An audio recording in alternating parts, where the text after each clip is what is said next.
ये एक सच्ची घटना है। ये घटना वृंदावन की है। वृंदावन में एक संत रहा करते थे।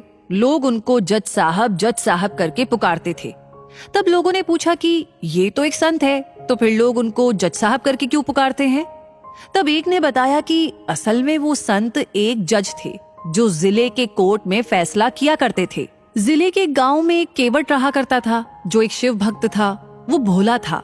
वो रोज शिव मंदिर जाकर प्रभु की सेवा करते थे। एक दिन की बात है, केवट को उसके पिताजी ने बुलाया और कहा कि बेटा, तुम्हारी बहन अब बड़ी हो गई है और कुछ महीने में उसकी शादी करनी है और पैसों की जरूरत है। तुम जाके जमींदार से कुछ पैसा उधार लेकर आओ।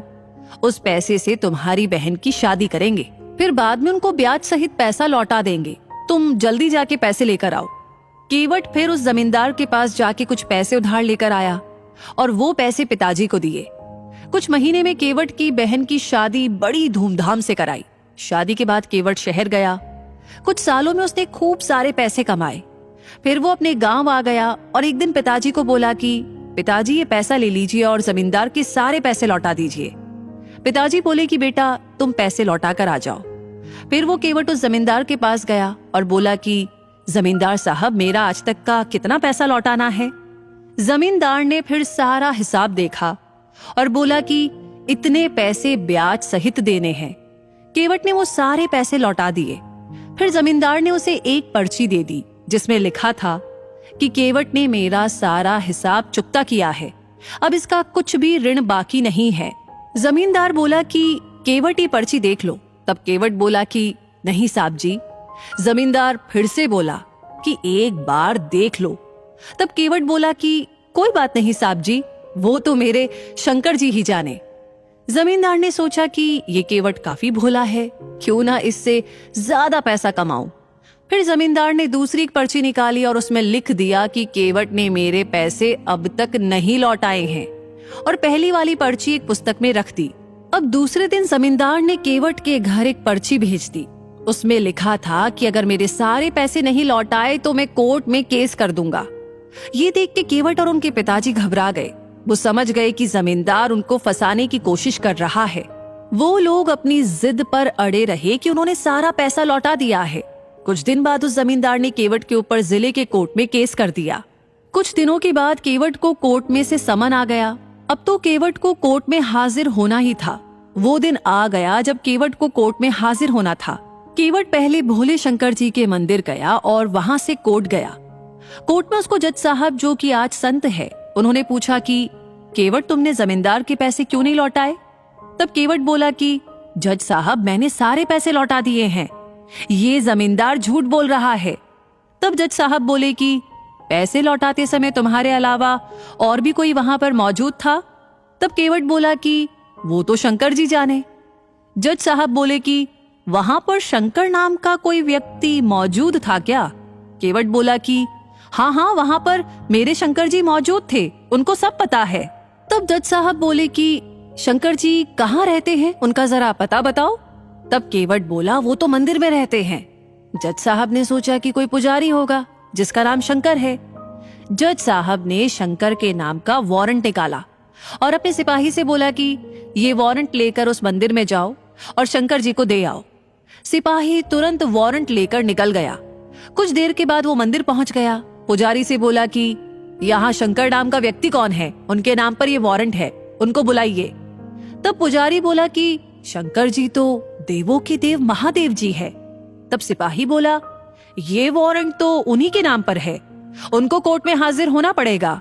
फिर पुजारी ने वो वारंट लिया और प्रभु के चरणों में रख दिया और बोला कि हे प्रभु, आज तक आपके चरणों में कई सारे पकवान, आभूषण, वस्त्र आए हैं, मगर आज पहली बार एक वारंट आया है।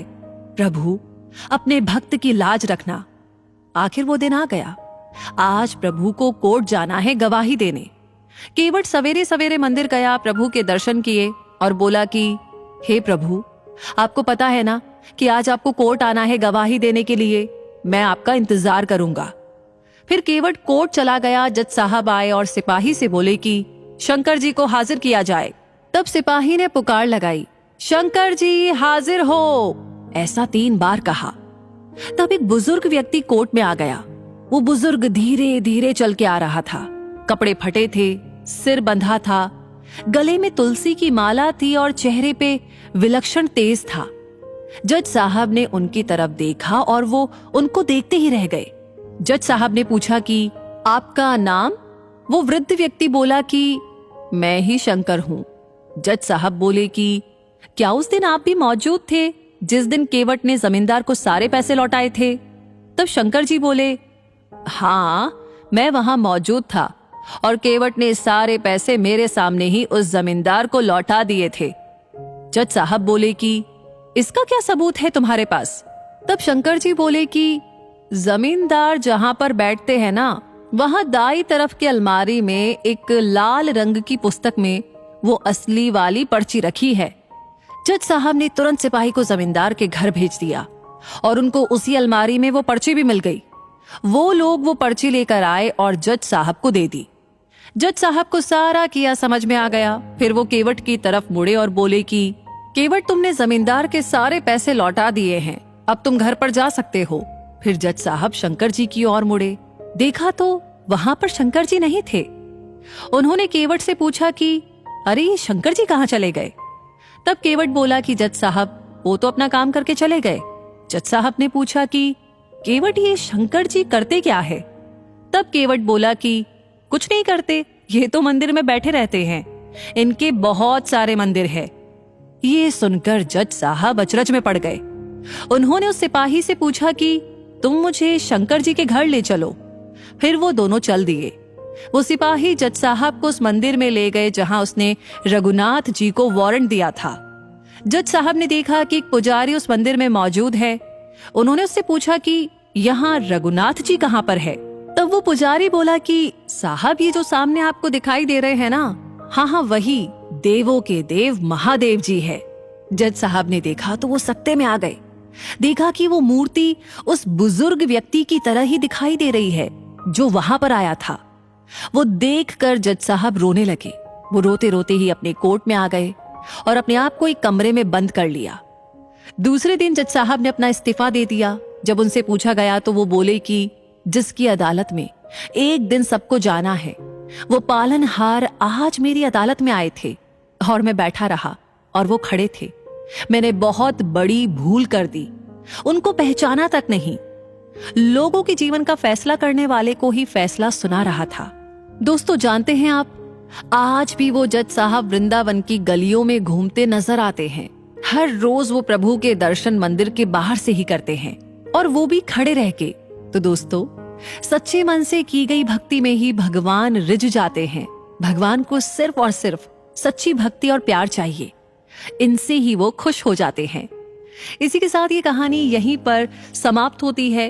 ये कहानी, ये वीडियो आपको कैसा लगा कमेंट सेक्शन में लिख करके अपनी राय हमें जरूर बताइएगा। लाइक ऑलरेडी आपने कर दिया है तो इस कहानी को ज्यादा से ज्यादा लोगों के साथ शेयर करना बिल्कुल ना भूले। बाकी हमेशा ऐसी कहानियां आपको समय समय पर मिलती रहे, उसके लिए हमारे पेज को फॉलो करना बिल्कुल ना भूले। मिलेंगे बहुत जल्दी ही नई कहानी के साथ। तब तक के लिए आपसे कहूंगी धन्यवाद।